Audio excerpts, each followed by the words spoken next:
Buenas, buenas tardes a todas las personas. La Dirección de Género les pide una disculpa por la falla en la plataforma.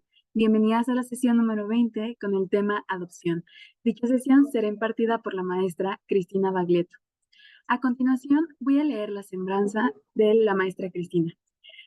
Cristina Baglietto cuenta con una licenciatura en Derecho Inglés y Derecho Español por la Universidad de Kent y la Universidad Complutense de Madrid, así como una maestría en Derechos Humanos por la Universidad de Essex. Ha fungido como directora regional de Child Identity Protection desde febrero de 2021 y radica en la Ciudad de México. En su función actual, ha coordinado y liderado procesos de asistencia técnica a las autoridades en materia de adopción de Guatemala, Paraguay y Uruguay y participa en las investigaciones y publicaciones multidisciplinarias en materia del derecho a la identidad. Previo a su función actual, Cristina fungió como asesora regional para América Latina del Servicio Social Internacional, así como consultora para diversas organizaciones, entre ellas el Fondo de las Naciones Unidas para la Infancia, UNICEF, y la Conferencia de la Haya de Derecho Internacional Privado. Desde hace casi 20 años ha colaborado en la asistencia técnica en materia de protección de niñas, niños y adolescentes, acogimiento alternativo y adopción en varios países, entre ellos Chipre, Guatemala, Haití, Honduras, México, Panamá, Rumania y Suiza. Es para nosotras un honor que la maestra Cristina hoy nos acompañe en esta sesión. Adelante, maestra. Bueno, muchas gracias y el honor es mío que haya recibido esta invitación y espero y me da mucho gusto que haya tantos participantes el día de hoy y en general que se interesen a estos temas. Como comentaban, yo me voy a enfocar sobre todo en el tema de adopción hoy y también voy a tocar algunos otros temas emergentes. Entre ellos, el recurso a las tecnologías de reproducción asistida y el impacto que han tenido en todo lo que es el derecho familiar, el derecho de los niños y la identidad de los niños. Voy a compartir mi presentación, que en principio vimos hace rato que funcionaba. Nada más avísenme si no la ven y si no, arrancamos. Rápidamente les comento un poco la organización para la cual trabajo para también contextualizar la presentación del día de hoy. Child Identity Protection, también conocido como CHIP, es una organización con sede en Ginebra, Suiza. Yo me encargo de la parte regional de América Latina, pero también Estados Unidos y Canadá. Nos enfocamos en el derecho a la identidad, en particular la identidad en las relaciones familiares. Por eso también he trabajado mucho en temas de protección a la niñez, niños separados de su entorno familiar, adopción y, como decía, otros temas vinculados a la identidad y a los derechos de los niños. Vamos a empezar entonces con el tema de adopción y ya iré tocando los demás temas un poco más adelante en la sesión de hoy. Yo creo que la adopción, digo, ustedes lo saben igual, pero para contextualizarlo tanto a nivel nacional como a nivel internacional, la adopción es tanto un procedimiento administrativo como un procedimiento judicial. Y ahí, a diferencia de muchos otros temas que tienen que ver con los derechos de los niños, aquí sí tenemos ese procedimiento híbrido en el que además tanto el procedimiento administrativo como el judicial tienen un rol muy importante y no nada más de hacer por una parte todo lo que tenga que ver con la protección a la niñez y luego nada más hacer como una aprobación judicial de lo que se hizo anteriormente, sino que realmente los dos aspectos son claves para garantizar que la adopción realmente sea en el interés superior de cada niño. Todo lo que voy a platicar el día de hoy está muy enfocado en el enfoque tomando el enfoque de los derechos de los niños, niñas y adolescentes, en particular su interés superior y tocando algunos derechos en particular, aunque sabemos que, como lo marca la Convención sobre los Derechos del Niño, todos los derechos tienen la misma importancia. No hay, de acuerdo con la Convención sobre los Derechos del Niño, algún derecho que sea más importante que otro en la convención, sino que todos hay que verlo de forma integral y no hay ninguna jerarquía entre los derechos. Y también veremos como en las distintas etapas del procedimiento de adopción hay garantías que se deben de respetar a lo largo del proceso. Eso es un poco la distribución de la presentación del día de hoy. Vamos a ver primero cómo está actualmente la adopción en México y me interesará también mucho en la segunda parte de la sesión de hoy que ustedes me compartan, me confirmen que efectivamente un poco ese panorama que voy a presentar es el vigente para ustedes en su práctica o que al contrario me digan, no, aquí ya hemos visto cambios, estos son los casos en los que nos estamos escuchando, estamos viendo alrededor de nosotros en la práctica. La segunda parte se enfocará en cuáles son las tendencias de la adopción en el mundo, cuáles son los desarrollos recientes y cómo se está viendo el posible futuro de la adopción.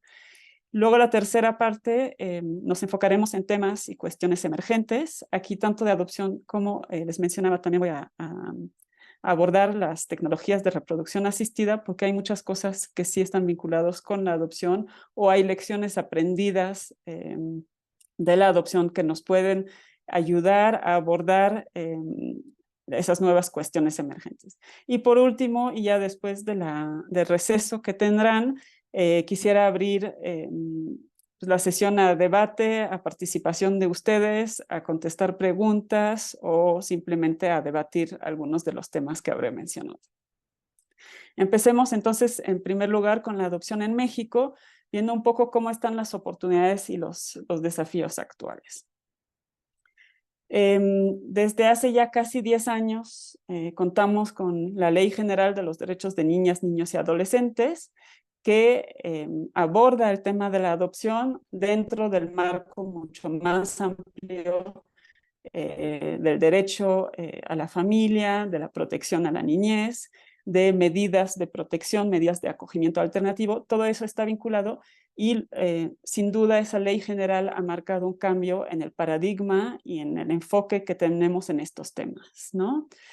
Y además ha marcado y ha iniciado un proceso de reforma legislativa a nivel de los estados, ¿no? Porque son temas, los derechos de la niñez, el derecho familiar, es un tema que se trabaja esencialmente en la normatividad de las entidades federativas, ¿no? Entonces, la ley general ha marcado ese cambio, ha abierto la puerta a nuevas oportunidades en términos de reformas legislativas. También, además de las leyes vinculadas a la niñez en los estados, también en los códigos civiles y otras leyes vinculadas, ¿no?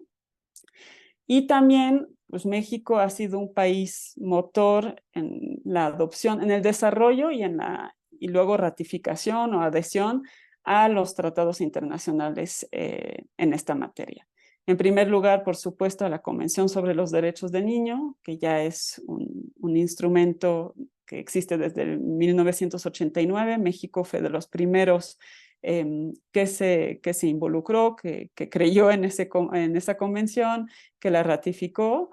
Lo mismo pasó con el Convenio de la Haya de 1993, que ya también tiene unos cuantos años, que específicamente se enfoca en la adopción y en la cooperación entre países, que si bien lo conocemos como un convenio enfocado en la adopción internacional, sin duda no puede haber un buen sistema de adopción internacional si no hay un sistema sólido de adopción nacional. Entonces, ese convenio es mucho más amplio de que lo parece indicar su título y además se hace énfasis en la importancia de que todos los entes de protección a la niñez, los juzgados, el registro civil, todos trabajen de forma conjunta para cumplir con las garantías que implica una adopción, como decía, tanto nacional como internacional. Y también ha habido otros convenios y otros instrumentos internacionales que se han ido desarrollando desde estos últimos que les mencioné y que también han contado con la participación y con el compromiso de México. Entre otros, cabe destacar Para aquellos que no los conozcan, las directrices sobre las modalidades alternativas de cuidado, que si bien no es un instrumento vinculante como tal, porque son directrices de la ONU y no un convenio, no un tratado, han contado y se han ido integrando a la práctica de los estados, y en su momento, cuando se negociaron, México tuvo un rol muy importante en las negociaciones, en la redacción de ese instrumento. Y ya, si pasamos de lo internacional a lo nacional, tenemos, por supuesto, una jurisprudencia de la Suprema Corte muy importante en temas de derechos a la niñez, con temas de familia, temas de adopción, dinámicas familiares y otros temas que sin duda aquí tenemos una fuente de recursos y de interpretación muy importante en el país. También la Corte Interamericana de Derechos Humanos tiene varios casos ya muy conocidos que seguramente ustedes tendrán conocimiento, por ejemplo, el de Hellman contra Uruguay, Fornerón contra Argentina, que tienen que ver con esos temas de familia, de derechos de la niñez, de adopción. Y en cuanto al Convenio de la Haya de 1993 sobre adopción y cooperación, para aquellos que quizás no conozcan tanto el mecanismo de funcionamiento de dicho convenio, además de establecer lo que llamamos autoridades centrales entre países para resolver los casos de adopción internacional, además cada 5 años aproximadamente se reúne una comisión especial que reúne a las autoridades centrales de todos los países contratantes de dicho convenio para abordar los avances y los desafíos en la puesta en práctica de este convenio entre los países. Entonces, también de ahí salen recomendaciones, salen conclusiones que marcan no solo la interpretación del convenio, sino también acuerdos, consenso entre cómo implementarlo. En eso México ha sido siempre un estado participante, entonces también participa en las discusiones que tienen que ver a nivel internacional sobre el tema de adopción. Ahora, a nivel, además del marco legislativo, tenemos un marco institucional ya también muy desarrollado en temas de adopción. Por supuesto, tenemos las Procuradurías de Protección de Niños, Niñas y Adolescentes. En muchos casos, algunos, como sabrán, están dentro un poco de las estructuras del DIF, en otros estados o en otros municipios están un poco más independientes, autónomos, pero el DIF nacional de por sí siempre ha tenido un rol muy importante, los DIF estatales y municipales también, porque al final en muchos casos son primer contacto con los niños separados de su familia, que tienen que ser separados de su familia, a quienes hay que apoyar, a quienes hay que buscar alguna medida de protección, alguna medida de acogimiento. Digamos, esos son institucionalmente generalmente el primer contacto con el niño y con su familia. Y también hay otras entidades de gobierno que intervienen en los temas de adopción, como son las fiscalías, ¿no? En temas de adopción internacional, la Secretaría de Relaciones Exteriores tiene un rol importante también. El registro civil, cuando se cambia, por supuesto, la identidad al final, sobre todo de los procesos de adopción, pero a veces incluso antes, cuando la identidad del niño, por ser adoptado, no necesariamente se tiene toda la información, ¿no? Los juzgados en la parte del procedimiento judicial de adopción, y también muchas organizaciones no gubernamentales, sobre todo aquellas que acogen a los niños y que al final todavía tienen un rol importante en el procedimiento de adopción en México, porque no solo acogen al niño, sino que algunas incluso tienen mecanismos con el contacto con las familias adoptivas, ¿no? Entonces, digamos, el marco institucional en el tema de adopción en México es muy amplio. Eso es a veces un desafío, como vamos a ver, pero también en los últimos años se ha invertido mucho en capacitar a todos estos diferentes sectores involucrados para entender cómo está un procedimiento de adopción con garantías.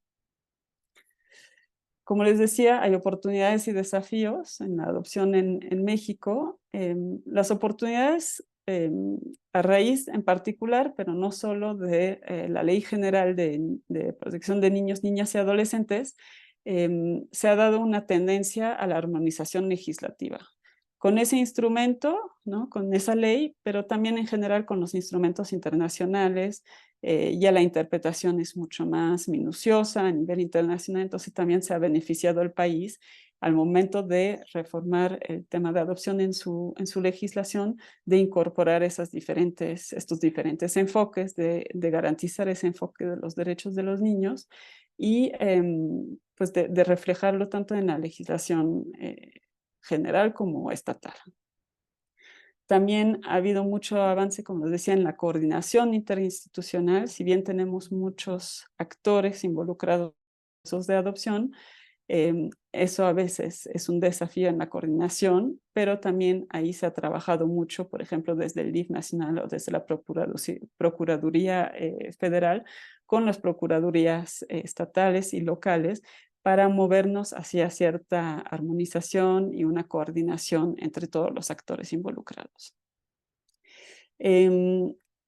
Todavía hace unos años se podía observar varias vías de adopción, ¿no? Había los que se acercaban directo a los juzgados, los que iban hacia el DIF, otros directamente a los hogares donde se encontraban los niños, y por ahí podían empezar a veces incluso de forma paralela los procedimientos de adopción.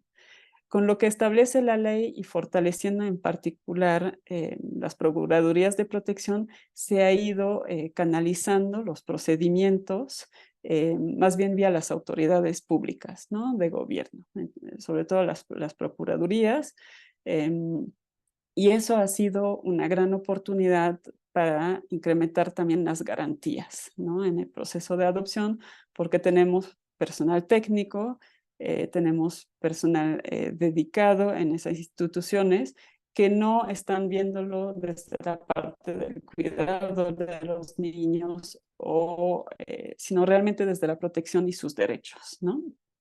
Y también, perdón, ha habido una prohibición progresiva de las adopciones directas.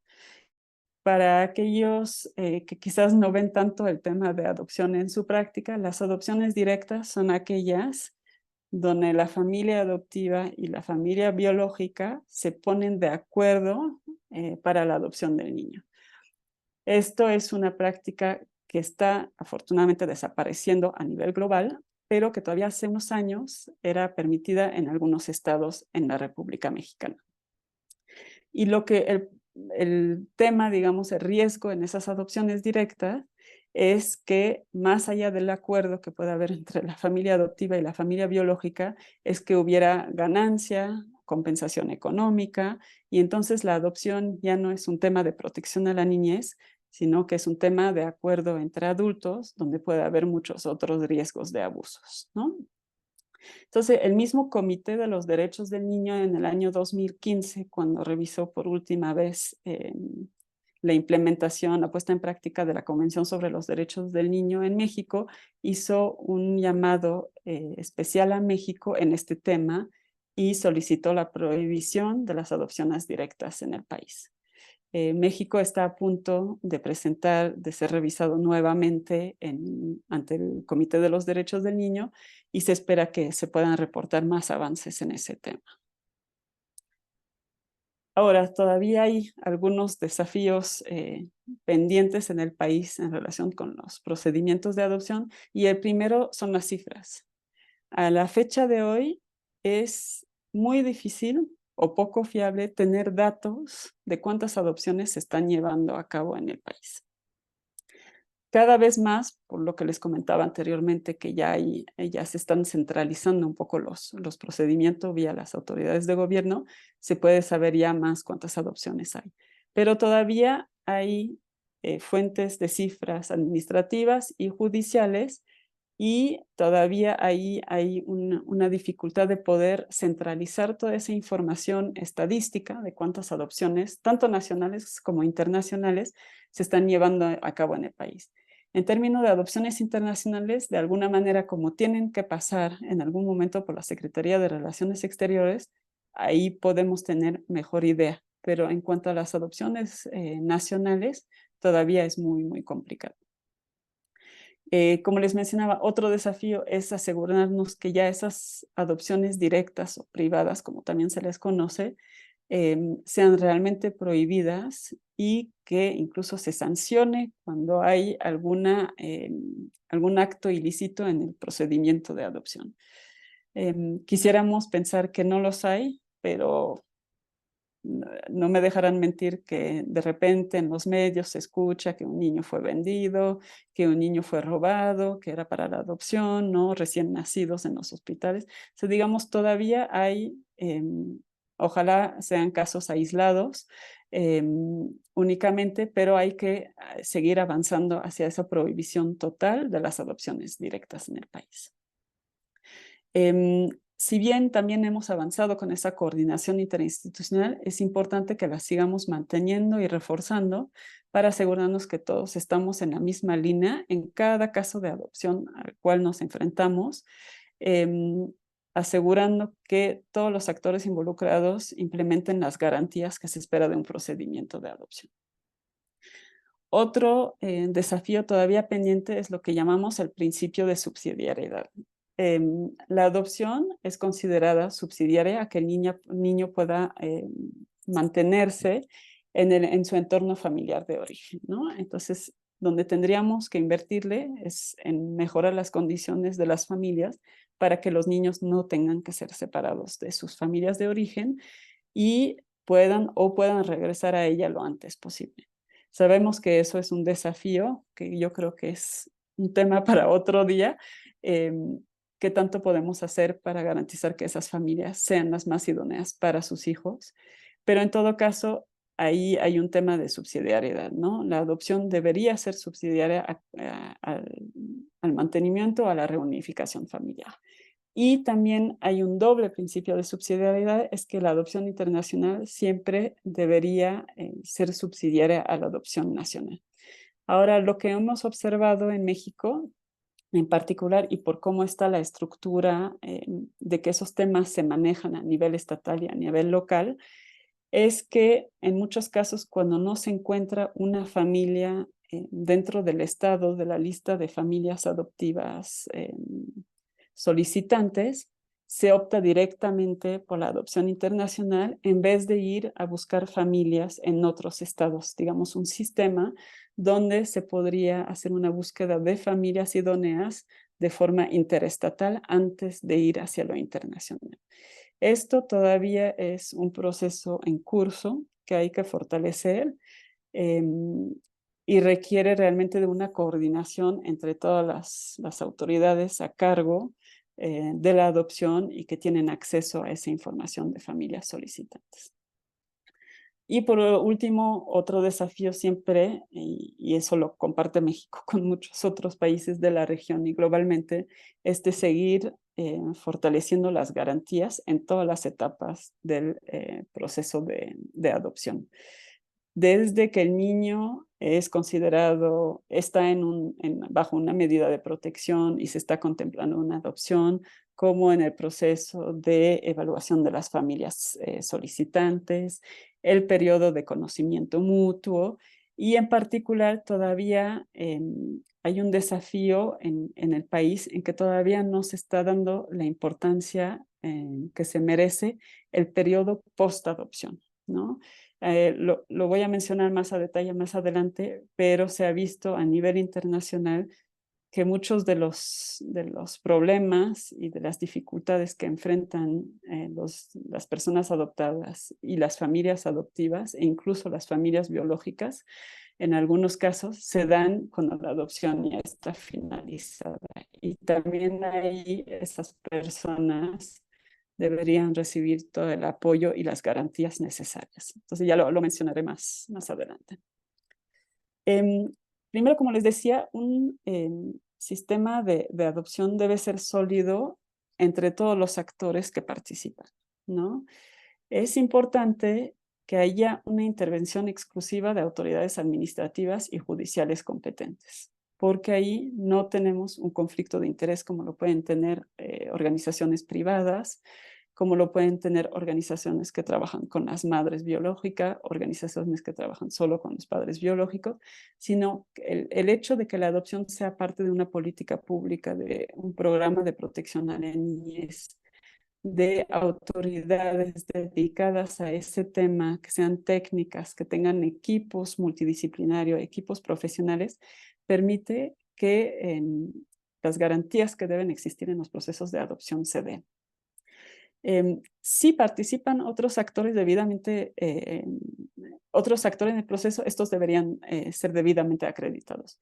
Y de hecho, el convenio de la Haya de 1993 lo dice claramente, puede haber otros actores, no tenemos problemas, para ciertas etapas del proceso de adopción pueden participar otros actores, pero entonces deben de ser sujetos a una reglamentación muy cuidadosa en términos de ética profesional, en términos de control financiero, en términos de tener personal capacitado, preparado, técnico, multidisciplinario que pueda llevar a cabo estos procesos. Si no hay eso, entonces mejor quedarnos nada más con los actores, digamos, de autoridades administrativas y judiciales competentes. Así lo marca el convenio y así es como debería de funcionar para que haya garantías, como les decía, en todas las etapas. Por ejemplo, en la adoptabilidad y en la preparación o participación del niño en su proceso de protección y de adoptabilidad, necesitamos tener personal de trabajo social que pueda investigar la situación del niño y de su familia de origen. Estamos psicólogos para trabajar con el niño, para asegurarnos que entiende qué se está contemplando para él, que le permite preparar esa transición hacia una adopción, que permite hacer una despedida de sus compañeros en el hogar, de la familia con la que podría tener contacto todavía. Entonces, digamos, desde esa primera etapa, incluso previa a la adopción, necesitamos esos equipos, esos profesionales y esas autoridades y otros actores debidamente preparados, ¿no? En la parte de la evaluación, lo que llamamos la idoneidad y la preparación de los solicitantes, es lo mismo. Necesitamos trabajadores sociales, psicólogos, a veces médicos, ¿no?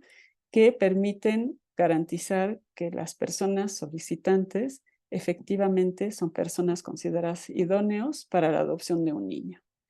Y la adopción es un proceso muy particular, ¿no? Que implica también familias preparadas para esa en particular, no nada más para ser madres o padres, sino por la adopción, ¿no? Y más como lo vamos a ver más adelante, la adopción hoy en día ya no son bebés, ya no son recién nacidos, sino que son niños ya más grandes, son grupos de hermanos, son niños con algún problema de salud, sea físico, de desarrollo, cognitivo, etc. Entonces necesitamos apoyar a esas personas solicitantes, no nada más evaluándolas para ver si pueden adoptar, sino también como un proceso de preparación y de acompañamiento de esas familias. Asimismo, en la parte de asignación, también conocido como etapa de emparentamiento, que es cuando se selecciona a la familia para un niño, también necesitamos a esos equipos técnicos, profesionales, multidisciplinarios, porque uno puede pensar que es la mejor familia para un niño, la que ya conoce, el hermano, el primo de un amigo que sabemos que no puede tener hijos. Eso podemos tener todas las mejores intenciones, pero esa persona no va a saber si ella es la mejor para ese niño en particular. Y tenemos que acordarnos que la adopción es la búsqueda de una familia para un niño y no de un niño para una familia, ¿no? Y eso lo tenemos que tener todos claros y eso es donde las autoridades públicas y los actores acreditados tienen que tener ese rol en particular. Por eso también lo de las adopciones directas que les mencionaba y que es muy importante que las podemos ir prohibiendo, ¿no? Con el paso del tiempo para garantizar que esa etapa de asignación esté a cargo de un equipo, como les decía, técnico, multidisciplinario y profesional preparado para ello. Y luego está toda la fase de integración, de finalización de la adopción, donde también tanto el niño como las familias adoptivas necesitan mucho apoyo. Para quienes tengan conocimiento y hayan trabajado el tema de la adopción, Saben que hay como una fase de luna de miel primero, donde si bien también puede haber desafíos, pero todavía hay mucha esperanza, llega también un periodo de más desafíos, incluso como les decía, en la etapa de postadopción, ¿no? Entonces, esas familias y esas personas adoptadas, los niños, pero también más adelante, adolescentes jóvenes, necesitan poder contar con un proceso de apoyo de diferentes profesionales. Ahora, el rol y la responsabilidad de los juzgados también es muy, muy importante en el proceso de adopción, ¿no? Primero hay un rol como de control, confirmación y finalización de la adopción, digamos un rol muy, muy formal, ¿no? Del procedimiento de adopción, pero también hay un rol que va más allá y eso se tiene que ver en cada caso individual.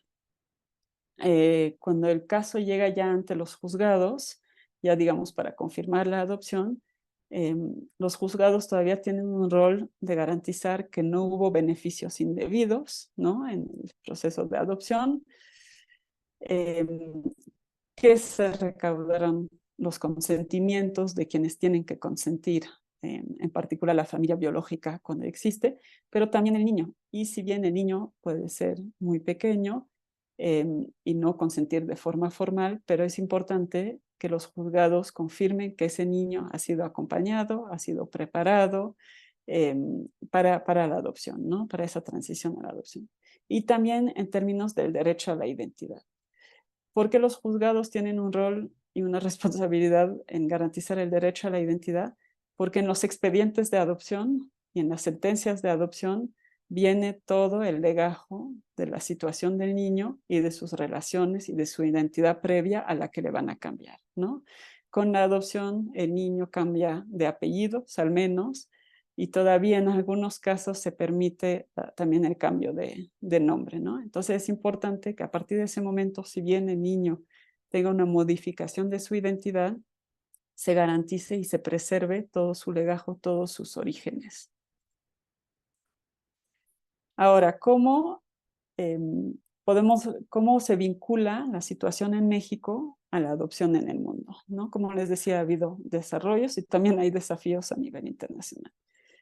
El Convenio de La Haya, que nació en el 93, ya a la fecha de hoy tiene 150 estados partes. Es un convenio que ha tenido mucho apoyo y que muchos países han visto como una herramienta muy importante cuando hay adopciones entre países, ¿no? Cuando hay adopción internacional. Em, si tienen el tiempo, si les interesa, les invito a que vean las recomendaciones y conclusiones de la última comisión especial que tuvo lugar el año pasado sobre ese convenio y verán que además de que hay cada vez más países, también hay muchos desafíos nuevos, ¿no? Para los países que lo ponen en práctica este convenio. ¿Cuál es el estado, además de que el convenio sea reconocido y sea puesto en práctico? Ahí también ha habido cambios en el perfil de las adopciones a nivel internacional, ¿no? A nivel global se ve que hay un incremento muy importante de las adopciones nacionales, ¿no? Cada vez hay más adopciones nacionales y un descenso muy pronunciado de las adopciones internacionales, que con el COVID todavía ha descendido más, ¿no? En la mayoría de los países. ¿Esto a qué se debe? A que muchos países han desarrollado sistemas de protección a la niñez más sólidos en los últimos 10, 15, 20 años para algunos, mediante los cuales no solo hay más niños que pueden permanecer con sus familias de origen, pero también se ha desarrollado mucho más la adopción nacional. Y frente a eso, pues tenemos automáticamente un descenso de las adopciones internacionales, ¿no? Además, muchos países de origen de los niños, como les decía, han fortalecido sus sistemas de protección a las niñas, pero además se han visto enfrentados a casos de abusos, de adopciones ilícitas, de venta de niños, de trata de niños para la adopción, y simplemente han suspendido las adopciones internacionales y solo se enfocan en adopciones nacionales. Es el caso de nuestro país vecino, de Guatemala, donde hace 15 años había más de 4,000 adopciones al año, ¿no? Al día de hoy no hay adopción internacional. Desde el 2007 que cambiaron la ley y suspendieron las adopciones, ya no hay adopciones internacionales. Y si hay adopciones nacionales, con el tiempo, con dificultades, han ido desarrollando las adopciones nacionales. También otro factor que contribuye a ese panorama que tenemos de la adopción a nivel global es el cambio en los perfiles de niños adoptables. Y está vinculado con el punto anterior. Hoy en día, la mayoría de los niños con declaratoria de adoptabilidad son niños que ya no son bebés, ya no son recién nacidos, sino que son niños ya mayores que han tenido un proceso de protección largo en hogares, en familias de acogida, de ida y venida entre su familia de origen y alguna modalidad de acogida. Son grupos de hermanos, ¿no? Entonces son grupos de 2, 3, a veces más hermanos, y el marco internacional marca que los niños, los grupos de hermanos deberían ser adoptados de forma conjunta y no separados. Entonces eso también ha cambiado el panorama de las adopciones. Y por supuesto, niños con algún problema de salud o tema de desarrollo cognitivo, físico. Entonces también eso es un perfil de niños que implica también que las familias adoptivas se han preparado para esas adopciones en particular. Y no nada más preparadas, sensibilizadas. Muchas familias dirán, quiero adoptar, pero viendo ya el perfil de los niños, ¿no? Se lo piensan, hay que hablarlo con ellas, explicarles lo que implica cada uno de esos temas y irlas acompañando en el proceso. Otro elemento del estado actual de la adopción es uno bastante complicado, tanto para los países de origen como para los países de acogida, y es que han salido a la luz, incluso ya hay varios informes de varios países, sobre prácticas poco éticas o ilegales en el pasado, ¿no? Suiza hace 1 o 2 años publicó un informe sobre las adopciones en Sri Lanka, que lo hizo sobre un país muy específico, y lo que dijo el informe es que Suiza seguía haciendo adopciones internacionales sabiendo que había prácticas ilícitas en Sri Lanka, ¿no? Los Países Bajos han también publicado un informe sobre el mismo tema, resaltando que se habían hecho adopciones en varios países, incluyendo de América Latina, sabiendo que los procedimientos no tenían las garantías suficientes para los niños. Francia está en proceso de hacerlo, ¿no? También ya se hizo uno sobre la historia, digamos, el marco histórico de las adopciones en Francia, pero también se están contemplando otro estudio en la materia. Guatemala no hay estudio, pero sabemos lo que pasó en Guatemala. Las adopciones internacionales eran la segunda fuente de remesas extranjeras, porque había una demanda en particular de Estados Unidos, pero también de países europeos para la adopción en Guatemala. Niños fueron vendidos, robados. Había todo un sistema que involucraba a muchísimos actores con ganancias económicas importantísimas, ¿no? Eso se cambió en el 2007 con una nueva ley, pero bueno, las consecuencias al día de hoy existen. Si preguntamos a las personas adoptadas, que fueron adoptadas en ese entonces, que no tienen certeza de su origen, que no tienen certeza de su identidad, no tienen certeza de si fueron robados, de si fueron adoptados, cómo llegaron a donde están, vemos que todas esas prácticas del pasado tienen consecuencias hasta el día de hoy. Y no voy a entrar al detalle de Haití, Sri Lanka y hay otros países. Chile también está haciendo sus propias investigaciones sobre sus adopciones. Entonces, digamos, varios países, tanto de origen como de acogida, están cuestionando actualmente su práctica de adopción internacional actual y pasada, ¿no? Y dentro de todo eso, pues se ha visto un replanteamiento de la situación de la adopción en el mundo y de cómo seguir fortaleciendo las garantías y las obligaciones de los países. A veces, como les decía, suspenden o establecen una moratoria para suspender las adopciones un tiempo hasta que se resuelven los casos o se cambie una ley o se fortalezca el sistema de adopción. Entonces eso, digamos, es el contexto tanto en México como en el mundo de la adopción actualmente. Y ahora hay temas que han ido surgiendo, quizás no son nuevos, pero que se hablan más hoy en día y que son los siguientes, y voy a entrar brevemente a cada uno para que los vayamos abordando. Y también estoy pendiente del tiempo que me dijeron que había un receso, pero voy a intentar terminar esa parte para que luego podamos abrir después de receso las discusiones. Entonces voy a entrar a cada uno de esos. El primero es ya un mayor reconocimiento al derecho a la identidad y a la búsqueda de orígenes de las personas adoptadas. Hasta hace poco, ese tema, como les decía, todo lo que tenía que ver al periodo posterior a la adopción no era un tema y los países no lo asumían como un tema suyo. La adopción estaba finalizada, el niño ya está con su familia, ya tiene su nuevo nombre, ya tiene su nueva familia, ya está en la escuela y hasta ahí llegaba el proceso de adopción.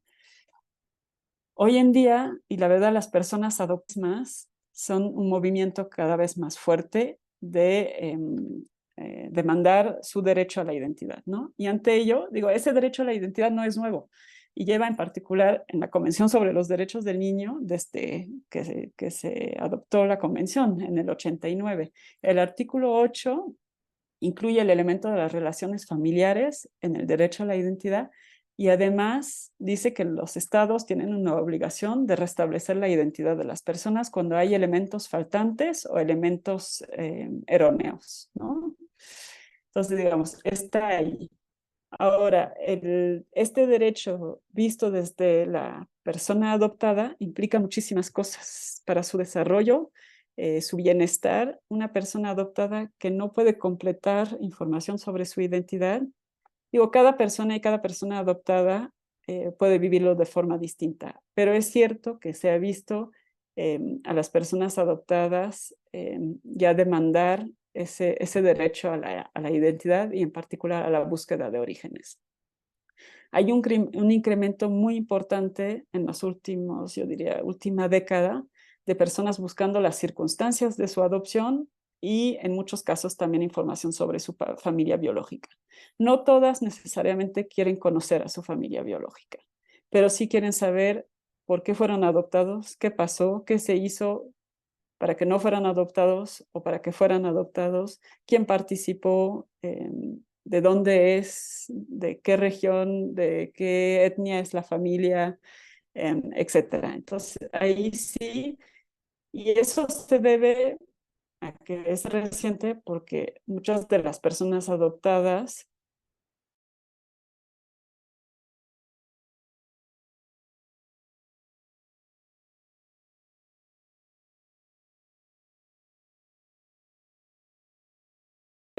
piensan haber encontrado, pero a la mera hora resulta que no es la familia biológica. Entonces, digamos, es un contexto muy complicado para esas personas que quieren buscar sus orígenes hoy en día. Como les decía, hay vías de búsqueda muy variadas, con sus riesgos, en particular vía las nuevas tecnologías, las páginas de Facebook, las redes sociales. Incluso ahí mismo se ha desarrollado un negocio de la búsqueda de orígenes en algunos países, ¿no? Ha sido el debate reciente de varios de los actores de la adopción cuando se reúnen, es qué hacemos para que esas personas adoptadas reciban el apoyo que merecen como personas adoptadas, que deben de tener por derecho, incluso, porque en muchos, digo, a nivel internacional hablamos de la convención, pero también muchas leyes nacionales ya reconocen ese derecho a conocer la verdad sobre sus orígenes, sobre la adopción. Entonces, hay buenas prácticas que se están desarrollando en la región, en particular menciono aquí Colombia y Chile, que ya tienen programas dentro de sus autoridades, ¿no? De protección, dependiendo de dónde está su autoridad de adopción, digamos, el órgano rector de adopción, ya tienen un área, un departamento, un programa especial de búsqueda de orígenes, ¿no? Por ejemplo, Colombia ya tiene un equipo bastante importante enfocado exclusivamente en la búsqueda de orígenes y además ha sido muy activo en promoverlo con otros actores a nivel internacional que las personas adoptadas supieran que existen, lo que permite es canalizar por ahí las búsquedas de orígenes, ¿no? Y Chile también ha trabajado de forma muy, muy similar. También sobre el derecho a la identidad y la búsqueda de orígenes, tenemos un caso de la Corte Interamericana, que es el caso de los hermanos Ramírez Escobar contra Guatemala. Osmin, que fue la víctima, fue adoptada en Estados Unidos sin el consentimiento de los padres de origen. Osmin ya tendrá ahora entre 25 y 30 años, más o menos, si no me equivoco. Y él presentó el caso contra Guatemala y, entre otras cosas, la Corte y también la Comisión Interamericana previamente mencionaron explícitamente un tema con el derecho a la identidad de las personas adoptadas, ¿no? Se les cambió la identidad, no se les respetó sus relaciones familiares, etcétera, ¿no? Hubo realmente una modificación de su identidad, si es que además se puede hablar casi de una falsificación de su identidad. ¿Y eso qué nos muestra? Que hay una necesidad antes de la adopción, en todos los procesos de adopción, en todos los procesos de protección a la niñez, tanto administrativos como judiciales, hay una necesidad de registrar el máximo de información posible y de poder justificar por qué la adopción realmente fue lo mejor para ese niño. Y así poder responder a la pregunta de las personas adoptadas de quién soy y por qué fui adoptado, ¿no? Y, por supuesto, reglamentar las modalidades de acceso a esa información, ¿no? Permitir a esas personas adoptadas poder pues tener acceso a la información sobre sus orígenes y sus relaciones familiares.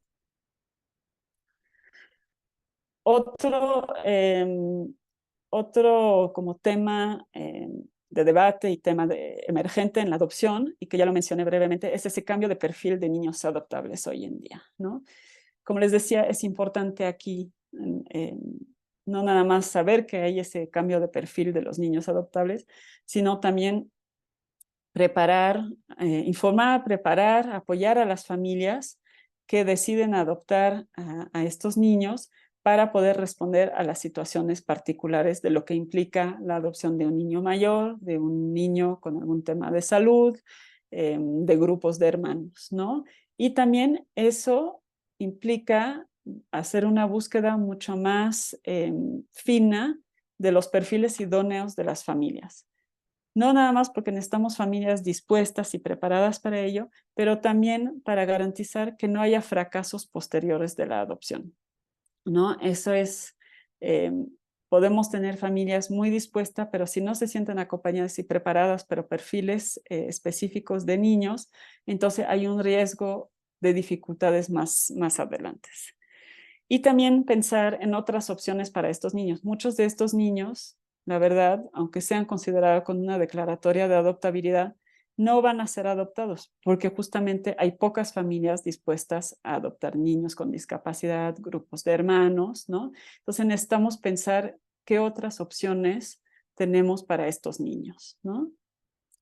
Y, como les decía, reforzar la preparación tanto de estos niños como de las familias. Voy a intentar ir un poco más rápido en esas últimas láminas, si les parece, para ya hacer el receso y ya luego regresar a las discusiones. Otro tema de discusión actualmente es el tema de concepto, bueno, el concepto de residencia habitual. El Convenio de la Haya marca que la adopción nacional es cuando hay una adopción entre un niño de un país de residencia habitual con una familia adoptiva que tiene residencia habitual en otro país, ¿no? Entonces, digamos, el concepto en sí nos parece muy claro, es decir, no es una adopción nacional, entonces es una adopción internacional.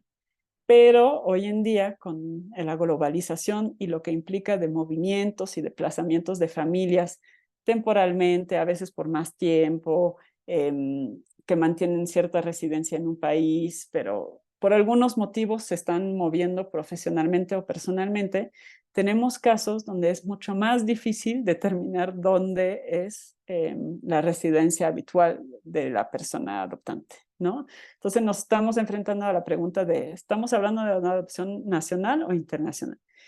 Y eso lo que implica es que son procedimientos distintos al final, ¿no? El convenio marca que en una adopción internacional entre dos países contratantes del convenio hay un reconocimiento automático de la adopción. Si hacemos una adopción nacional, ¿qué implica eso al momento de trasladar el niño a otro país, ¿no? Entonces, si bien tenemos un criterio muy claro en el convenio, que es la residencia habitual, eh, el contexto global actual de movimiento y desplazamiento de persona a veces lo hace difícil. Y eso se ha visto incluso para México. Tenemos un país con varias fronteras, ¿no? Entonces tenemos personas que viven en Estados Unidos de origen mexicano, que vienen aquí a adoptar, lo hacen como una adopción nacional porque son mexicanos, aunque su residencia habitual está del otro lado. O incluso personas que viven de un lado, trabajan del otro lado. Y también tenemos una población migrante importante con niños que están ingresando de la frontera sur de distintos países, que si bien están aquí, pues realmente están en una situación de migración, no tienen su residencia todavía habitual aquí. Entonces tenemos, y una población residente en el exterior muy importante. Entonces a veces México mismo se enfrenta a situaciones complejas de determinar si se trata de una adopción nacional o internacional.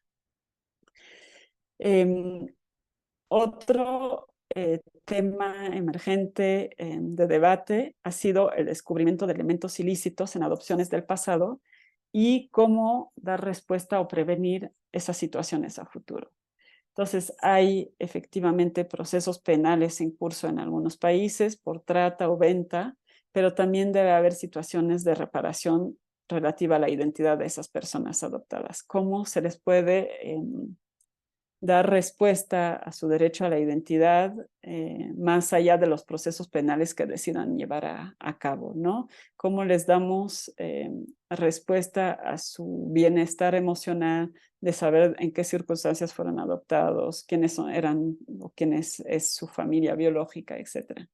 Ahí es muy importante que se pueda dar acompañamiento se llama el triángulo adoptivo, es decir, la persona adoptada, sus padres adoptivos y su familia biológica, ¿no? Todos, porque también, pues muchas veces las familias biológicas se les dijo una cosa, se les dijo que había fallecido su hijo, ¿no?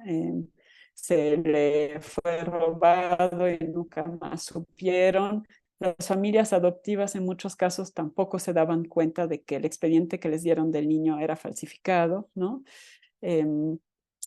Ahí hay un libro de una chica que se llama Mariela, que fue adoptada en Guatemala hace ya unos 30 y pico años, y que se llama Mamá, no estoy muerta. Cuando llamó a su madre biológica que volvió a encontrar, le tuvo que decir, no, lo que te dijeron es falso, aquí estoy, no estoy muerta. A la mamá le habían dicho que su hija había fallecido en el hospital y fue directamente al procedimiento de adopción, ¿no? Y ahí se ve claramente esa necesidad de reconstruir toda la identidad de la persona adoptada. Ya les mencioné el caso de los hermanos Ramírez Escobar contra Guatemala, que se enfoca específicamente en esa situación en Guatemala y que menciona el derecho a la identidad. ¿Cómo se puede prevenir que eso pudiera seguir ocurriendo a futuro en cualquiera de nuestros países? Pues con un mayor control y transparencia en las cuestiones financieras, por ejemplo, las donaciones que se dan a los hogares de los niños o la corrupción en general que pueda haber para que la familia biológica dé su consentimiento a la adopción u otros actores en el proceso, ¿no? Les decía la importancia de que los procesos estén a cargo de autoridades y de equipos multidisciplinarios para que no sea una persona que tome la decisión, sino que sea un equipo preparado, capacitado y competente para ello, y que si lo hace alguna otra organización que sea debidamente acreditada. Lo que se ha visto es que hay una variedad de situaciones mediante las cuales han tenido lugar esas prácticas ilícitas. Son falsificación de documentos, ¿no? Actas de nacimiento falsificadas, abusos, pagos, corrupción, lo que se llaman huérfanos de papel, es decir, niños en hogares que el papel dice que ya no tiene familia biológica, que su mamá falleció, el papá falleció, pero no es cierto, esos niños tienen familia, ¿no? y también debido al poco control de la variedad de actores que mencionábamos anteriormente en los procesos de adopción. Otro tema que se está hablando cada vez más, aunque todavía, como lo pongo aquí, es tabú en muchos contextos, son los fracasos en la adopción. Cuando hablamos de fracaso, ya estamos hablando un poco del extremo, pero puede haber crisis que no se atienden, separaciones que ya no vive junto el niño adoptado con los padres adoptivos, o ya incluso decisiones de revocar la adopción, ¿no? ¿Qué pasa con esos fracasos en adopción? Realmente reflejan fallas previas en el proceso de adopción. Como les decía, familias que no son suficientemente preparadas o acompañadas para hacer frente a los desafíos de la adopción, que decidieron adoptar pensando que era una cosa, pero a la mera hora se les dificulta, no sienten apego, y como no hay acompañamiento, apoyo, pues han ido siguiendo el proceso de adopción y ya en un momento eso se vuelve una crisis y un fracaso, ¿no?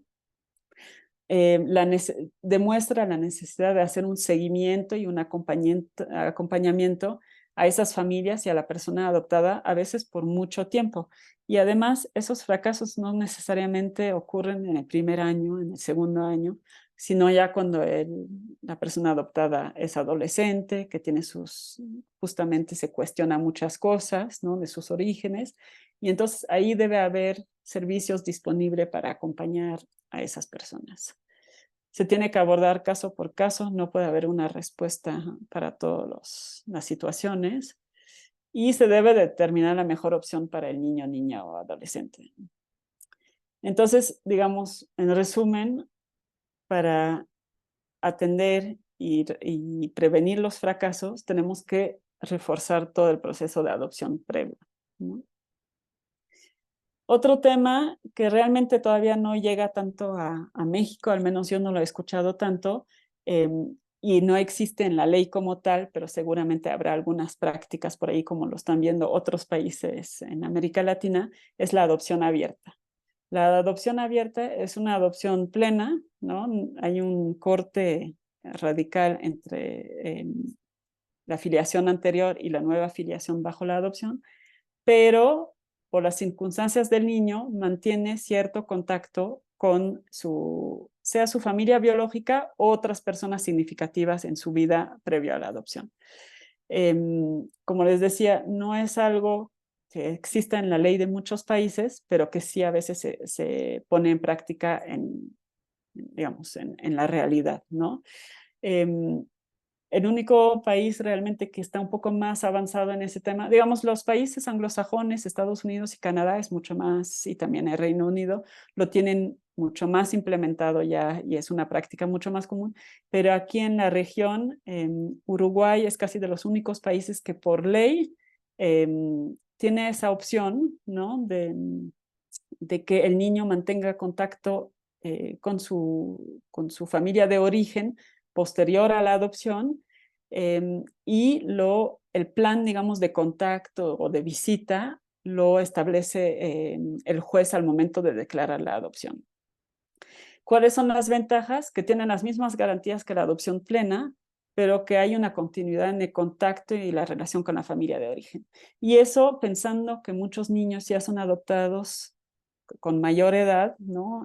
8, 10 años, tienen recuerdos, han tenido contacto, a veces han sido procesos de ida y vuelta entre su familia, alguna modalidad de acogida. Entonces, digamos, sí conocen a su familia de origen y han tenido contacto o con una abuela o alguien más importante para ellos, ¿no? Pero que es importante aquí tener un marco y un acuerdo entre las partes, preparación de las partes, acompañamiento y seguimiento para garantizar que todo ese contacto se esté llevando a cabo en pro del niño, ¿no? Que realmente sea algo provechoso para el niño o la niña y que no haya temas pues de lealtad o incluso entre familia adoptiva y familia de origen y cosas así. Y ya, no sé si quieren, quizás retomamos, estoy pendiente como del tiempo un poco, y ese tema como venía un poco aparte, no sé si prefieran, y aquí pregunta a los organizadores en particular, que lo veamos después del receso. Como usted nos indique, maestra Cristina, prácticamente como le indiqué, se sugiere un receso. Inclusive el receso puede ser de 5 minutos, que no sea tan largo, que no sean los 10, Sí, que sean 5 minutos. Son 6:14, nos estaríamos viendo, son 6:15. Nos vemos 6:20 para continuar con la presentación y seguimos perfecto, con las preguntas. excelente, le hacemos ¿Sí? así. Entonces, ahora nos vemos y nada más terminaría con ese tema que es un poco distinto.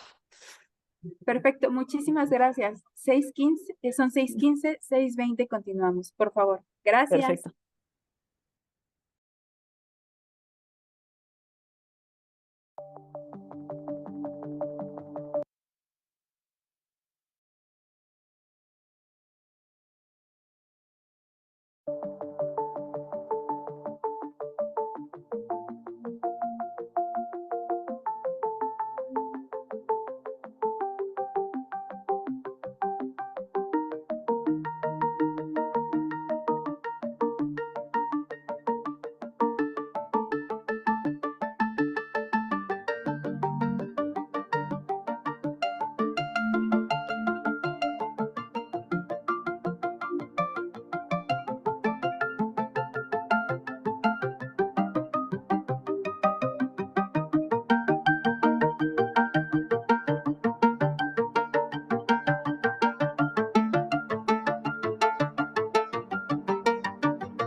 Buenas noches. Solo unos minutos de espera más, por favor. Gracias.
Listo, continuamos. Adelante, maestra. Bueno, a ver, voy a volver a compartir ya sería la última lámina. Entonces, como les decía, también quería comentar el tema de las tecnologías de reproducción asistida, que también se me solicitó abordar el día de hoy. Y quisiera en particular mencionar el tema de la gestación subrogada, también conocido como vientres de alquiler, ¿no? Em, Sabemos que es una práctica creciente, ¿no? En el mundo, em, mediante la cual también se están conformando muchas familias, ¿no?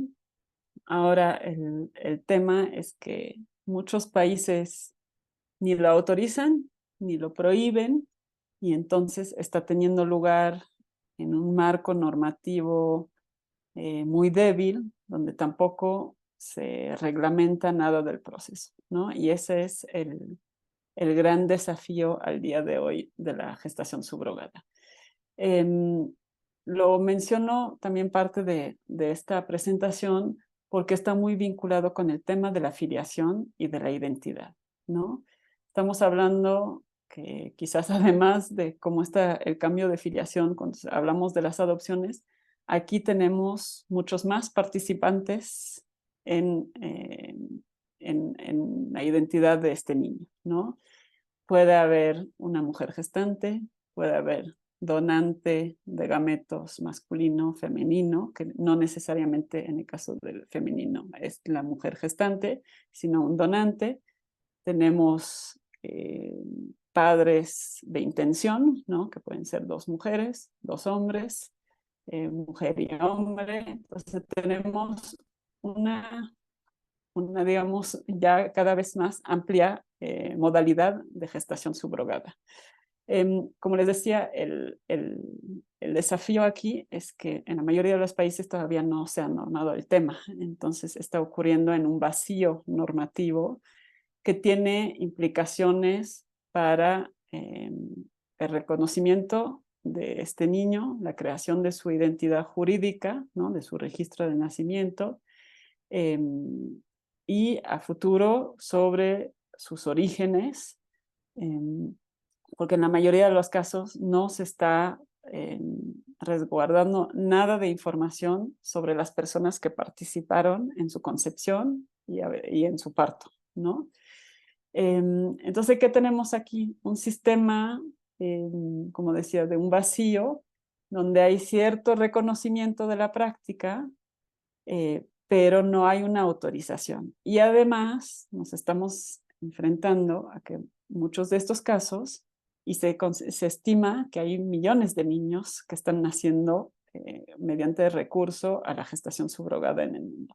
Entonces tenemos situaciones donde hay países, donde hay parejas o personas solteras que están llevando a cabo un proceso, un procedimiento de gestación subrogada en otro país donde sí o no es autorizado, pero al momento de querer regresar con su hijo al país donde viven, se enfrentan a que esa situación no es reconocida, ¿no? Entonces, ¿qué se está haciendo? Se está yendo vía el proceso de adopción, ¿no? Cuando realmente es una situación totalmente distinta. Es un niño que no está sujeto a una medida de protección, ¿no? Son familias que no han pasado por una evaluación y una preparación para una adopción. Eh, Son niños, como les decía, que posteriormente podrían estar buscando más sobre sus orígenes. Por ejemplo, en temas médicos no se sabe casi en ninguna situación y ningún país casi lo permite, registros de los antecedentes médicos de los donantes de gametos, ¿no?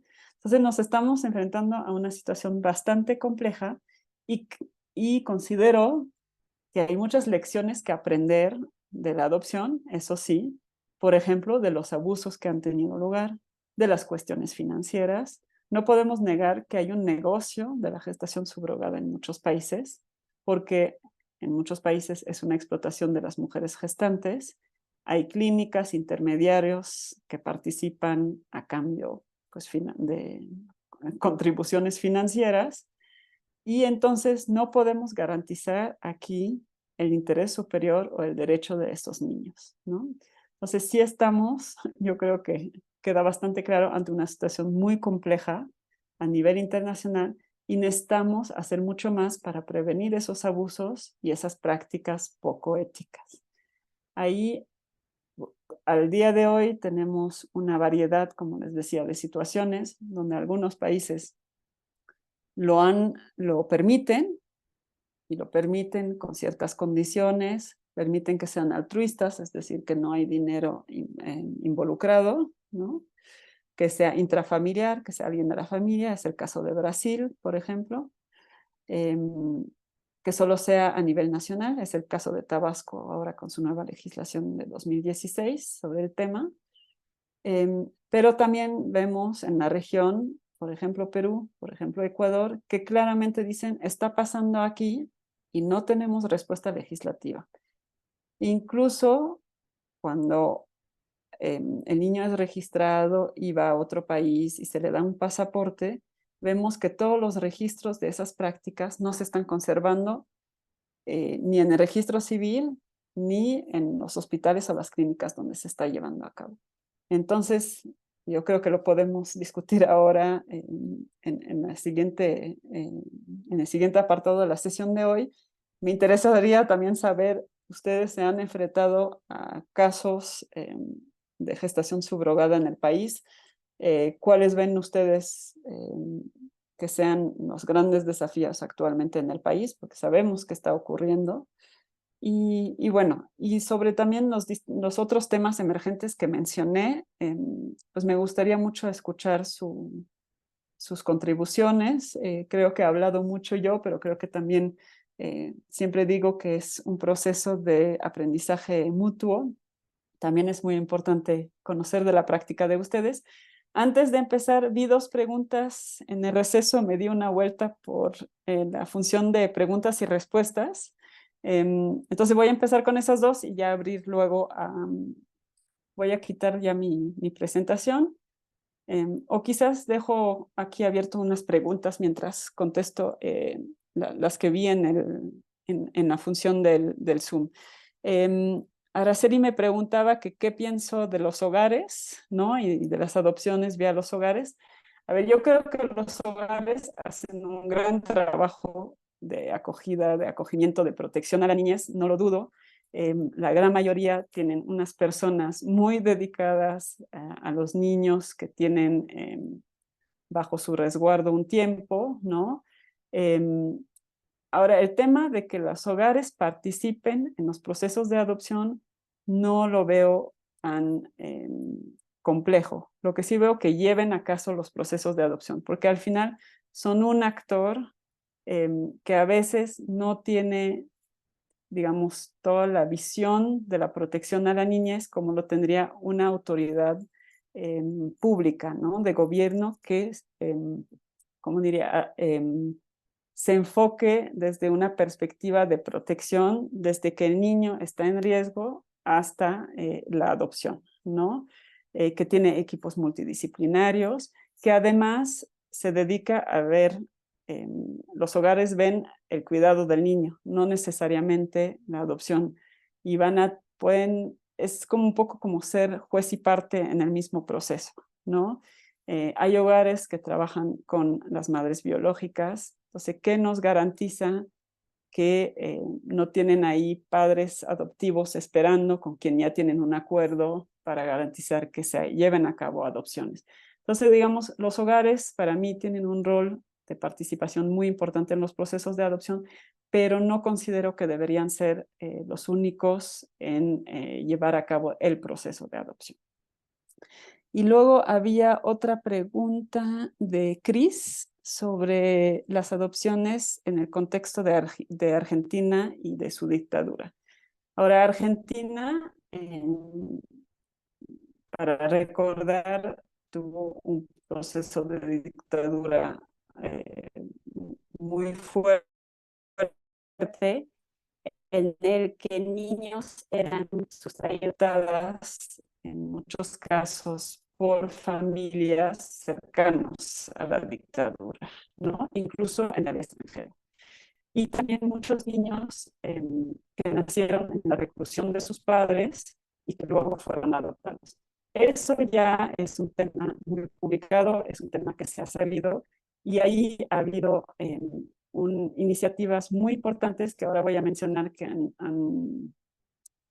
han llevado eso a una política pública, en particular la organización que conocemos de las abuelas de Plaza de Mayo, ¿no? Que han luchado por volver a encontrar a los hijos, nietos, que fueron sustraídos, separados de sus familias en aquella época, para garantizar que se pueda averiguar, en particular mediante ADN, que efectivamente son los familiares que tanto se buscaron, y además ha contribuido a que se hicieran cambios a nivel de país, a nivel de política pública en ese tema. En particular, se creó un banco genético, ¿no? De información genética. Hay una fiscalía especializada en el tema de esos delitos de la dictadura, incluyendo la sustracción de niños. Entonces, digamos, con el tiempo, hay incluso una red del derecho a la identidad. Entonces, hay muchísimos actores que se han involucrado y más allá de la sociedad civil que quizás inició este proceso, al día de hoy ya existen, digamos, acciones, programas a nivel nacional que están dando respuesta a esta situación. Ese elemento, ese país es un ejemplo de iniciativas dirigidas al restablecimiento del derecho a la identidad de esas personas, adoptadas o sustraídas, separadas de su familia en general, y es, digamos, un ejemplo, una práctica muy prometedora para otros países. De hecho, en su país vecino, en Chile, también se dio a conocer que muchísimos niños fueron adoptados en el extranjero durante la dictadura de Pinochet. También apenas se está creando una investigación a cargo de un juez especializado sobre esos casos. Ya hay miles de casos bajo investigación.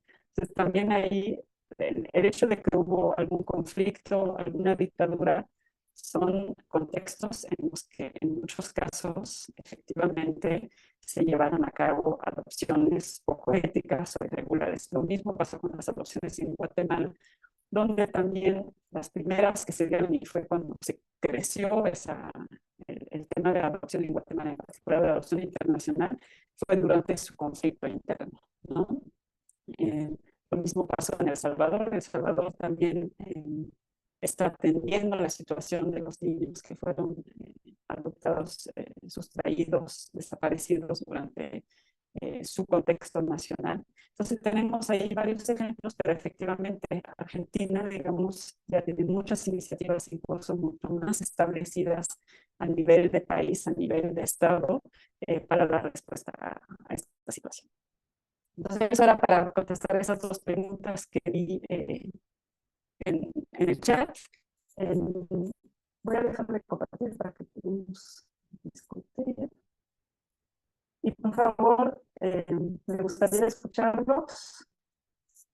No, los que quieran ponerlo, voy a intentar estar pendiente y ver bien aquí.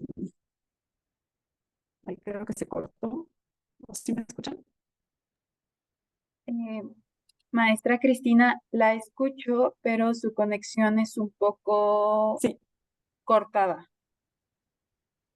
A ver. Usted no se escucha y de hecho la imagen se distorsiona mucho. Sí, es lo que veo. Déjenme averiguar.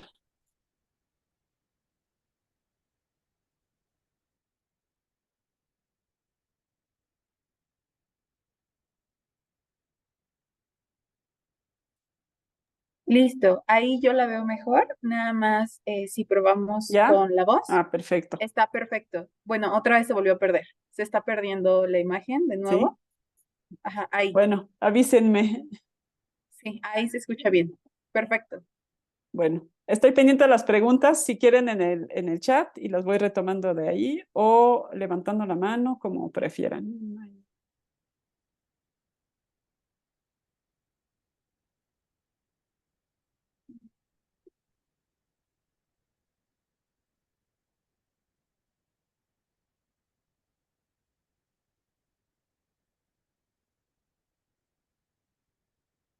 A ver.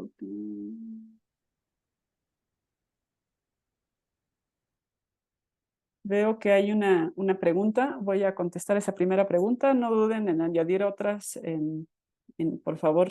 Em, si deberían existir sanciones para estas situaciones, urge su regulación. Efectivamente, para todo lo que tiene que ver con la falta de garantías o acciones ilícitas que lleven a una adopción, debería haber sanciones, ¿no? Penales, administrativas, dependiendo de qué delito o qué acción estamos hablando. Em, la venta, la venta de niños es sancionada en todos los países, ¿no? O casi todos los países. En- no se escucha, me dicen, no sé si me escuchan, Sí, sí, bueno, sí, en la más o dirección de menos. género la escuchamos bien. Ah, bueno. Sí, entonces decía, sí, efectivamente, tiene que ir a la par con una mejor reglamentación de los procedimientos, ¿no? No sé aquí si estaban hablando de adopción o de la gestación subrogada, pero bueno, en ambos casos necesita haber una buena reglamentación de los procedimientos y efectivamente sanciones cuando no se cumpla con esos reglamentos, ¿no? A nivel nacional, ¿qué problemas se presentan para la centralización de información sobre las adopciones a nivel nacional? Ahí yo creo que es un tema de armonizar cómo se están recabando la información sobre las adopciones, sean nacionales o internacionales. Ha habido esfuerzos de parte del DIF nacional desde hace algunos años para justamente en general tener ¿cómo se llama? Un registro de los niños en el sistema de protección, los niños en modalidades de acogimiento y también de adopción. Entonces, debemos de trabajar para que podamos armonizar cómo se recolecta la información, qué tipo de información, qué desglose estamos esperando para que podamos tener esa información con mayor certeza, ¿no? Otra pregunta. Ay, se me fue la pregunta. Aquí. ¿Cuál sería la regulación idónea para el tema de gestación subrogada a la luz de la perspectiva de género y del interés superior? Aquí nuevamente yo creo que lo importante es que haya una regulación y haya, como les decía, la preservación de la información sobre las circunstancias de concepción y de nacimiento del niño, ¿no? Y cómo el niño, o en su caso más adelante el adulto, pueda acceder a esa información. Desde la perspectiva de género, hay estudios que muestran que muchas mujeres que participan como mujeres gestantes son mujeres de bajos recursos, ¿no? Y que lo hacen más por necesidad económica que por realmente un deseo de apoyar a las familias a construir o a tener hijos, ¿no? A construir una familia o a tener hijos.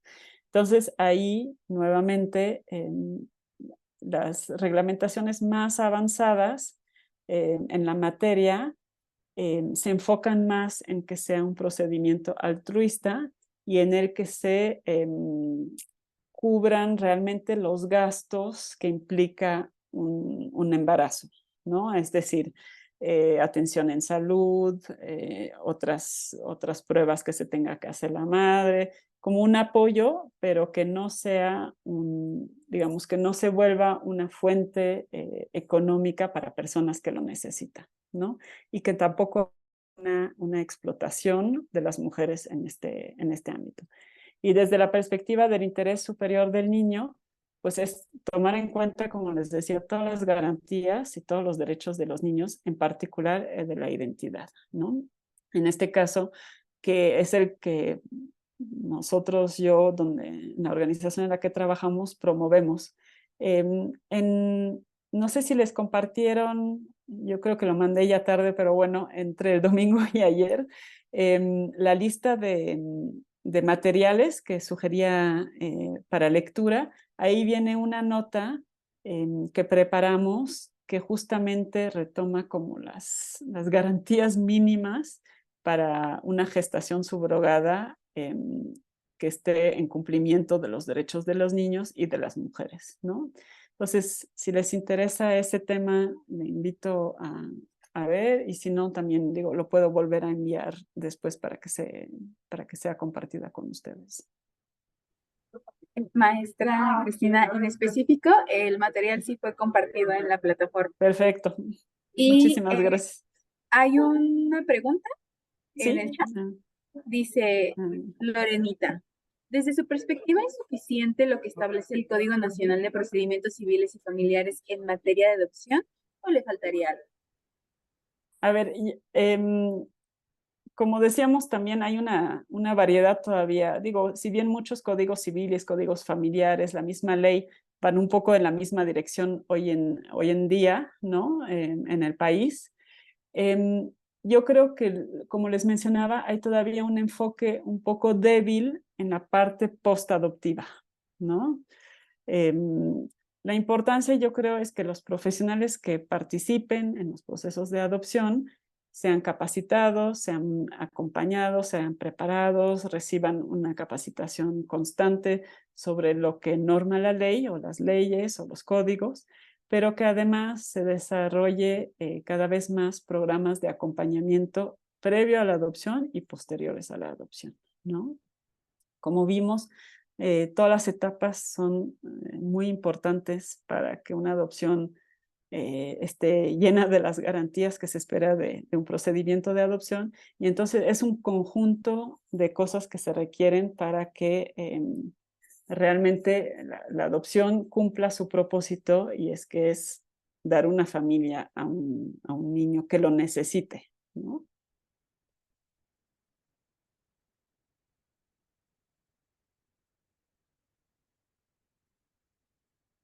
Yo no veo otra pregunta en el chat, pero Tampoco veo otra pregunta en el chat. Es muy interesante lo que nos platica maestra Cristina. No me gustaría que ninguno de los aquí presentes se quedara con dudas, yo así que, tampoco. Así que adelante. así que adelante. Podemos encender micrófonos. Manitas, por favor, Y levántense. también estoy dispuesta después, si hay preguntas, si les quedó una duda, por favor, no sé cómo es el mecanismo de la plataforma, pero no duden en hacerme llegar, o si es un tema que les interesa y quieren más lectura también. Ok, hay un comentario aquí en Sí, preguntas y respuestas. Me parece que es más que una pregunta, un comentario. Cris, sí, las acciones que se tomaron en Guatemala respecto a las adopciones. sí. Ah, ujú. Y también veo que hay otra, justo Ajá, que llegó lo también. escribió Sí, después. ¿Qué pueden ayudar? ¿Cómo? Me imagino que es cómo pueden ayudar en México. sí. A ver, la situación en Guatemala fue la siguiente. Las adopciones crecieron durante el periodo, como les decía, del conflicto interno, donde se buscó familias, en particular para los niños que se quedaron huérfanos debido al mismo conflicto, ¿no?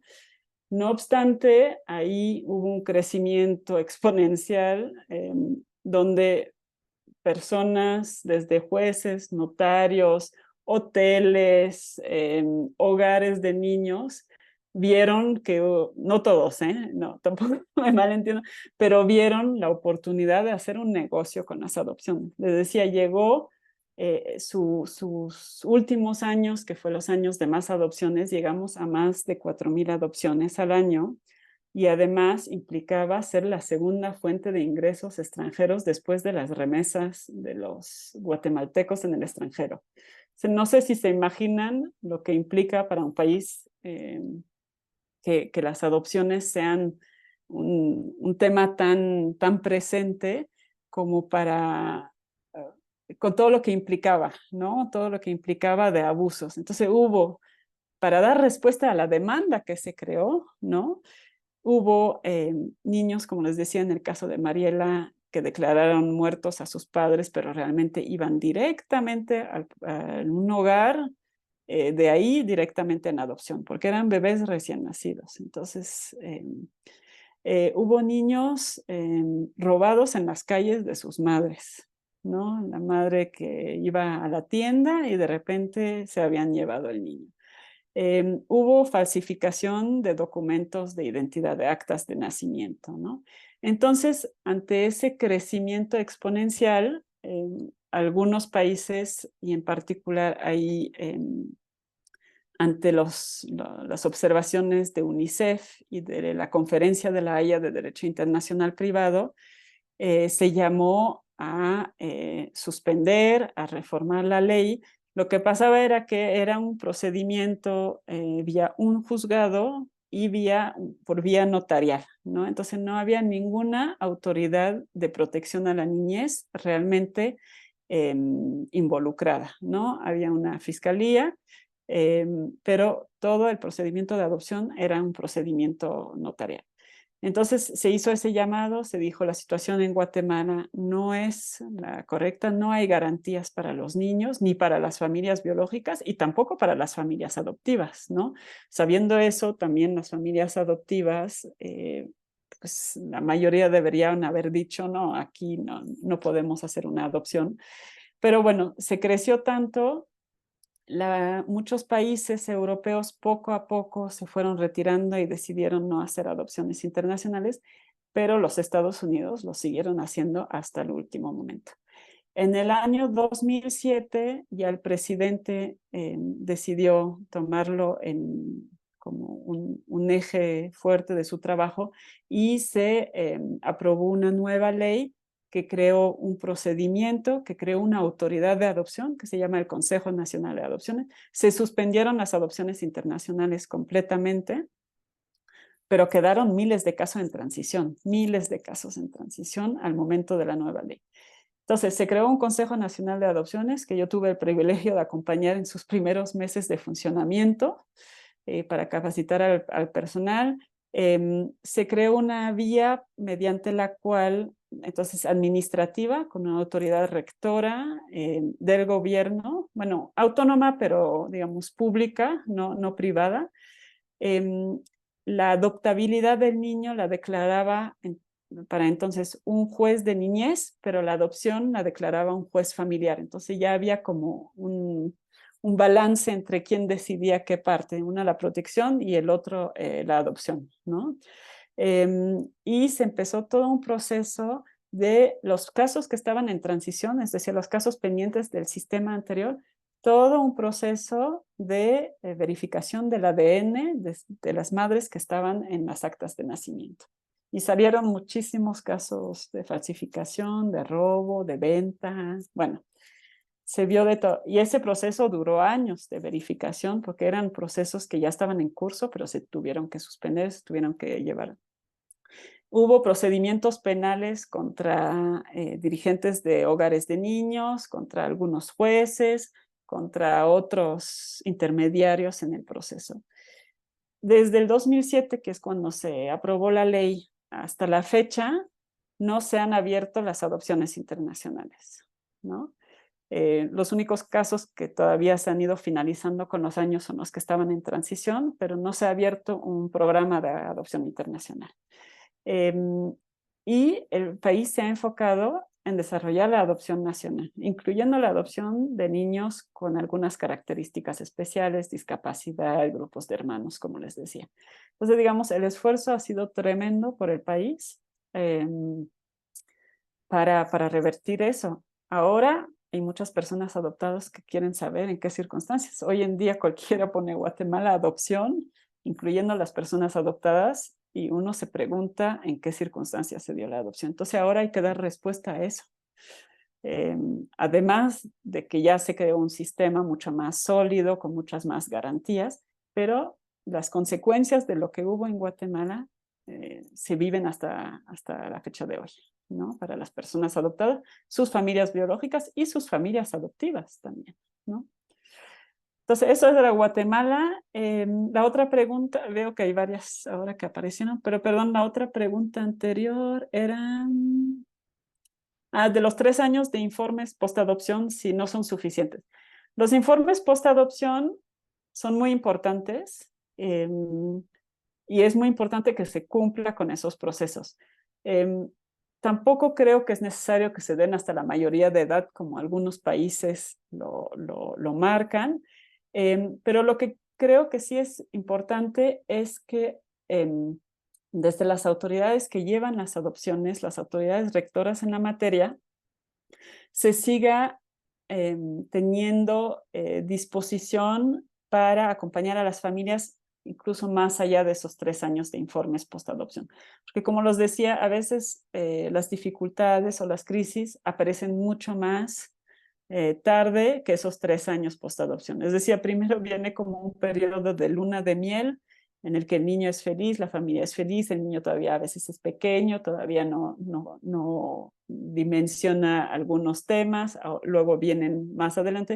Entonces, la importancia es tener esos servicios y esa atención a las familias y a las familias adoptivas y a las personas adoptadas disponible mucho más tiempo que los 3 años de informes postadopción, que esos son muy importantes, sean de 3 años, de 5 años, y no se debería de obviar, pero son dos cosas un poco distintas. Una es el seguimiento, la integración, ver un poco el entorno, el apego, pero también se necesita un acompañamiento a mayor plazo, ¿no? A ver, no sé si había otra pregunta aquí. En el chat como tal no, pero sí vemos 3 preguntas nuevas en el área de preguntas y respuestas. A ver, respecto a las adopciones, ¿qué pueden ayudar en México? ¿Quién, nosotros? ¿La organización para la cual trabajo? Más bien es la misma pregunta, ¿no? Las adopciones que se tomaron en Guatemala, ¿sí pueden ayudar en México? Yo creo que desafortunadamente de todos los países que se han enfrentado a temas de adopciones ilícitas o poco éticas, ¿no? Para no decir, porque algunos países se dieron en un vacío legal, entonces no son ilícitas como tal algunas de las acciones, pero tampoco son éticas, ¿no? Entonces yo creo que podemos aprender mucho y de hecho no solo los países de origen están aprendiendo.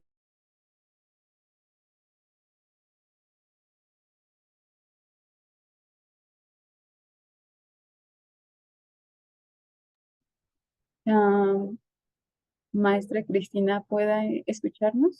Entonces, yo creo que sí, todos podemos aprender de lo que pasó en Guatemala y también lo que pasó en otros países, ¿no? ¿Y cuáles serían las sugerencias para que mejorara el proceso de al mismo tiempo más seguro? Sí, a ver, los tiempos siempre es un tema, ¿no? Porque se hablan de tiempos razonables en los procesos de adopción. No queremos alargarlos demasiado, pero necesitamos estar seguros que efectivamente la adopción es lo que es la mejor opción para el niño. Entonces ahí dependerá de cada caso, ¿no? Y lo mejor es sabiendo, entre otras cosas, que el niño no puede regresar a su familia de origen. Y a veces el apoyo a la familia de origen toma su tiempo, pero lo que no queremos es un limbo tampoco, ¿no? Para el niño, sea jurídico o familiar. Entonces dependerá de cada caso. No se pueden poner tiempos tan estrictos, ni tan cortos, ni tan largos.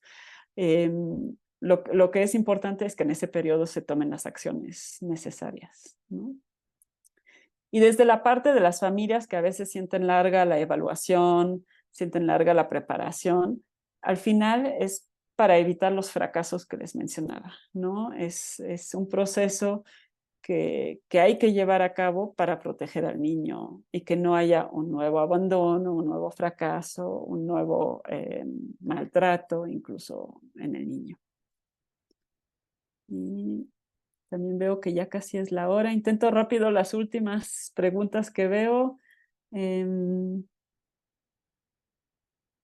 em, a ver, la adopción de mayores de edad ya realmente se da en muy pocos países. Yo no he trabajado tanto el tema, voy a ser muy sincera, como siempre he trabajado más el tema de las adopciones y del tema de los derechos de los niños. Tengo poco conocimiento, pero entiendo que se da como exactamente como un reconocimiento de hecho de la dinámica familiar, ¿no? Pero tengo, la verdad, poco conocimiento del tema. La opinión del menor se toma en cuenta lo suficiente en el proceso de adopción.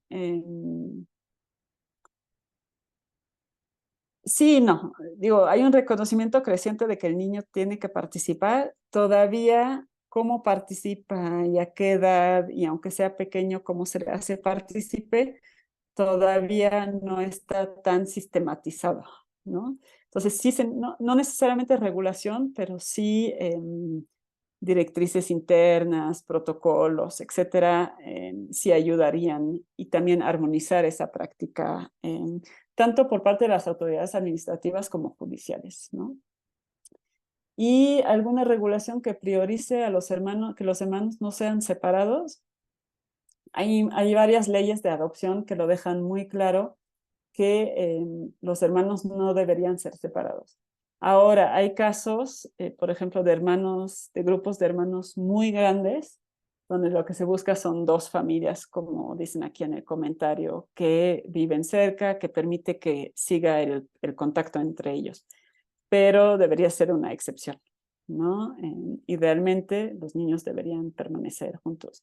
Ahora, ha habido casos que yo he presenciado que un hermano quiere ser adoptado y el otro no, ¿no? Entonces también cómo nos enfrentamos a esas situaciones muy particulares y otra vez cada caso se tiene que ver realmente de esa situación en particular, ¿no? Entonces, difícil contestar, pero sí, la tendencia y el reconocimiento es que los grupos de hermanos sean adoptados de forma conjunta.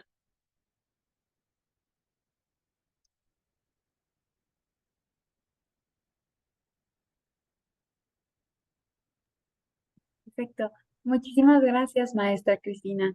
Hay dos preguntas más, bastante sencillas. No sé si quiera responderlas o con eso podemos terminar. Gema Espinosa pregunta, maestra, ¿los niños que regresan después de adoptados les otorgan terapias? Bueno, la mayoría que regresan a nivel nacional, pues deberían tener algún acompañamiento y un proceso psicológico, porque se trata para ellos de un nuevo abandono, ¿no? Se deberían de recibir algo. Ahora, los niños que son adoptados internacionalmente no necesariamente regresan a su país de origen, sino que debe haber un acuerdo entre los dos países, dependiendo de si hubo el fracaso en la adopción porque el niño no quería irse del país, porque tenía contactos con la familia en el país, porque si no, realmente ingresan al sistema de protección del país, porque son niños que son separados de sus familias y a su familia es su familia adoptiva, ¿no? Eso depende mucho de cada situación y depende de cuándo se da ese fracaso, esa separación, pero efectivamente se les debería de otorgar terapia o apoyo, acompañamiento según las circunstancias, ¿no? Y también a la familia, no nada más a los niños. Y existe un parámetro internacional para los certificados de idoneidad que se deben emitir. No hay un certificado como tal que se utiliza como modelo.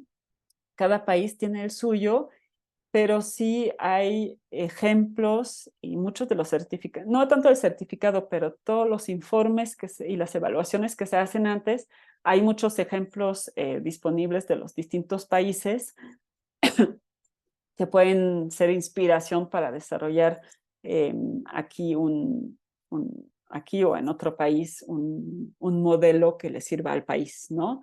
Eso sí, se ha trabajado mucho en fortalecer todo el proceso de evaluación de las familias, incluyendo las pruebas psicológicas que se les aplica, qué es lo que se evalúa en las visitas de trabajo social, cómo se les da incluso acompañamiento psicológico cuando se detecta algún tema no resuelto, no algún duelo, algo así.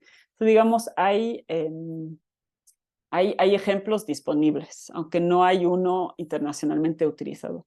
Lo que sí hay también por parte de la Conferencia de la Haya de Derecho Internacional Privado, en su página son certificados sobre la adoptabilidad del niño, incluyendo su situación médica.